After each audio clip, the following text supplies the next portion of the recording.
Jusqu'à présent, on a vu l'arrière puis l'avant de l'omoplate. Devinez où je vous emmène aujourd'hui. Tu l'as montré sur la miniature, abruti. Hein?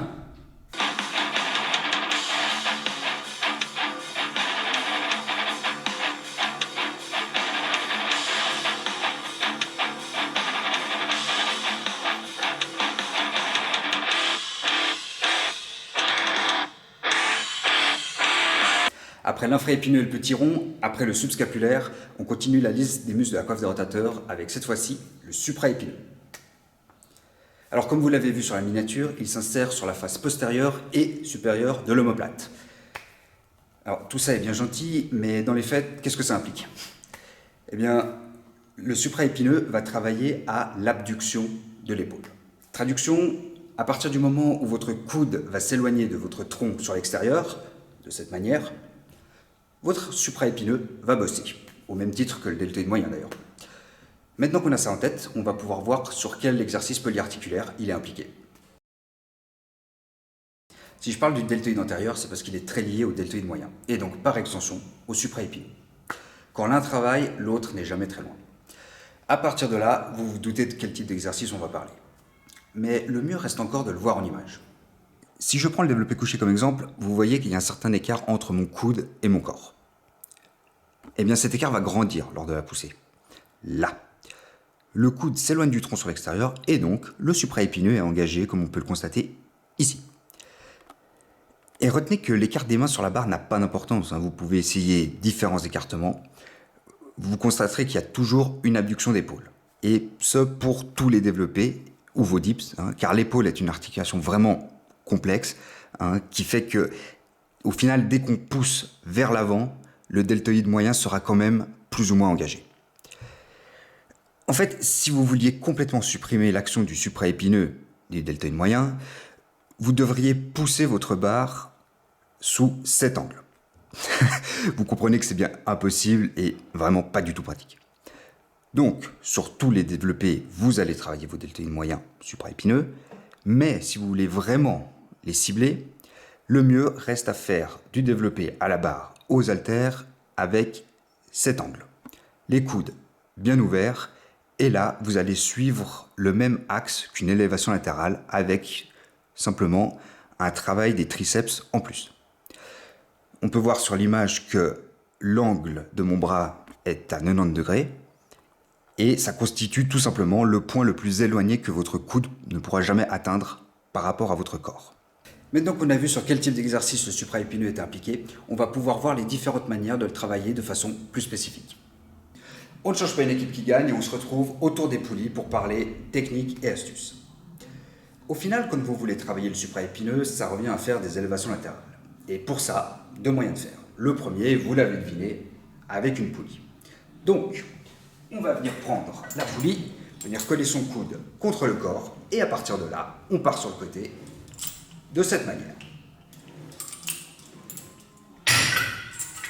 Encore une fois, ce n'est pas un exercice où on charge comme une brute, l'important n'est pas là. L'important est de contrôler le mouvement de bas en haut et de travailler sur la plus grande amplitude possible. Maintenant, il faut retenir quelque chose avec les élévations latérales. Vous avez peut-être remarqué que des fois, les répétitions paraissent dures et des fois, elles paraissent faciles. Pourquoi ça? Eh bien, c'est à cause du trapèze. Je m'explique. Le trapèze travaille sur une abduction d'épaule. Rien d'anormal. Par contre, quand ça vous paraît trop facile, c'est peut-être parce qu'il travaille trop, au détriment du supraépineux. Comment ça? Eh bien, imaginez que votre épaule, que votre bras sont comme une horloge. C'est-à-dire que l'épaule est l'axe central et les bras représentent les aiguilles. À partir de là, vous allez pouvoir comprendre le problème. Quand vous faites bien le mouvement, vous voulez que l'épaule reste fixe et que le bras, l'aiguille, tourne autour. Quand une répétition vous paraît trop facile ou quand on arrive en fin de série, qu'est-ce qui risque d'arriver? Eh bien, on va donner un gros coup de trapèze qui va donner un élan qui va rendre tout le mouvement plus facile. Ce n'est pas ce qu'on veut. Là, le supraépineux ne travaille pas de manière optimale, et là, on cherche justement à le renforcer, donc on évite ça. À la place, épaule fixe, le bras qui tourne autour, et c'est parfait. Voilà pour la première méthode pour entraîner le supraépineux, on va pouvoir passer à la deuxième. La deuxième option est de prendre un haltère. Alors, ce qui a été dit à la poulie s'applique aussi à l'haltère, mais il y a deux petites nuances à prendre en compte. La première est le bras de levier. C'est-à-dire que plus le poids sera proche de votre corps, plus il sera facile à manier. Et au contraire, plus vous allez l'éloigner, plus ça deviendra compliqué. Et ça risque de poser problème. Souvent, quand vous allez en salle, vous voyez des gens qui commencent bien le mouvement et qui le finissent de manière dégueulasse. Pourquoi ça? Eh bien, ils ont pris trop lourd par rapport à leur capacité. Qu'est-ce qui se passe?